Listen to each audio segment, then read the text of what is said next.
Welcome back to Music News TV. This is Tim Hunter, a rapper, West Coast rapper, Compton native.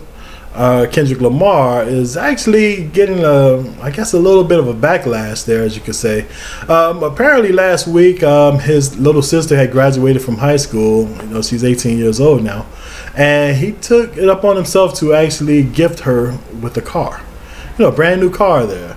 Now, the funny thing is this, I mean, he bought her a car. It wasn't nothing extravagant or anything like that. It was a nice Toyota, 2017 Toyota. I mean, that's pretty much a lot of people's dream to have a brand new car on their graduation.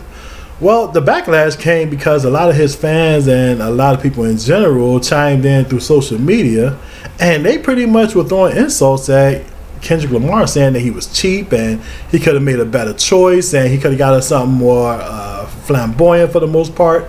You know, I mean, for the most part, most rappers, as you guys know, they have the fancier cars, and that's what they're known for. As one of the first things they do with the rapper kid, right? You go out and get your jewelry, you get your fancy car and a big house, right?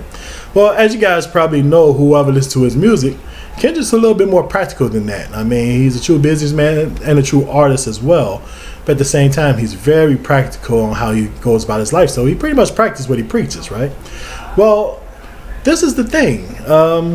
He got her this car, and he got backlash from his own fans about it, some of his own fans about it. But I don't think people will understand why he's so practical with this. People have to understand this. A car is a depreciating asset. As soon as you purchase it and drive it off the lot, it loses value right away. So let's say he bought the car for, I don't know, $25,000. As soon as he drove off the lot, it's probably worth all of $22,000. Just like that, instantly. You know, so much less over time, right? Now, this is a practical car because you got to keep in mind, this was probably her first car. And keep in mind, she's young. She's 18 years old. So chances are she's not going to be, you know, as detailed, you know, with the precious handling of most luxury cars anyway, as you would when you're older in life, that is. So at 18 years old, this is the perfect car for a young woman. She can get back and forth safely there, and it's a very dependable car. Now, back to that whole thing about the car being a depreciating asset. Now, you have to keep in mind this. If you want a luxury car, for the most part, and a lot of rappers do this, and some don't for the most part, but a lot of them do. They lease the luxury cars for basically like 2 years or what have you, right?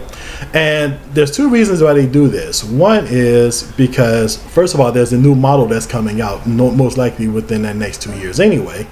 And secondly, who wants to keep an older model luxury car unless that's like one of your favorite cars of all time? For example, if you bought let's say a Rolls Royce in 2013, it wouldn't be as stunting as the 2017 Rolls Royces. You get what I'm saying? And if you're a celebrity, you kind of want to keep up with the Joneses if you choose to play that game. Well, just want to throw that out there because Kendrick's not the one to kind of play that game. It don't seem like it, at least. Now, there's nothing wrong with having a nice car. If you feel you want that, by all means, get it. But I do suggest leasing it instead of buying it. That we can at least, you know, trade it in for something more up to date. But nonetheless, the backlash, I think, was kind of ridiculous because this man chose to get his sister a brand new car that wasn't of luxury standards, according to most people. In my opinion, hey, I think you can't go wrong. That's one of the best gifts that a big brother could get his little sister, especially on the graduation there. Well, nonetheless, that's it for Music News. Check us out from musicnewstv.com. You can always subscribe and get it a lot sooner than that.